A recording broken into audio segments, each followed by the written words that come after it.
To begin with, VEA and VXUS are two popular Vanguard ETFs that offer investors exposure to international and global markets. The key difference between the two lies in their investment scope and geographic coverage.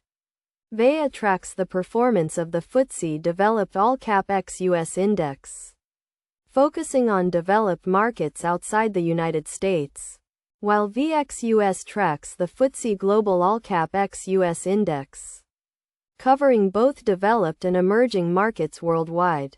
In terms of investment objectives, VEA is geared towards investors seeking exposure to established economies, whereas VXUS is suitable for those looking to tap into the growth potential of emerging markets. From a risk perspective, VXUS is considered riskier due to its exposure to emerging markets, which can be more volatile. On the other hand, VEA is generally considered a more stable option, with a lower risk profile.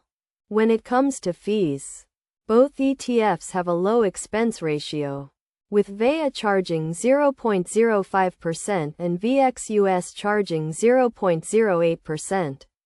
In terms of diversification, VXUS offers a broader geographic coverage, with holdings in over 50 countries, while VEA has holdings in around 20 countries. To illustrate the difference in performance, consider the following example. If you invested $1,000 in VEA and VXUS 5 years ago, your investment in VEA would have grown to around $1,400, while your investment in VXUS would have grown to around $1,600. This highlights the potential for higher returns with VXUS, albeit with higher risk. Ultimately, the choice between VEA and VXUS depends on your individual investment goals and risk tolerance. If you are seeking exposure to established economies with a lower risk profile, VEA may be the better option.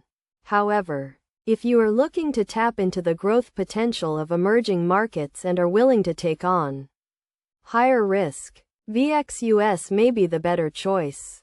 It is essential to evaluate your investment objectives and risk tolerance before making a decision.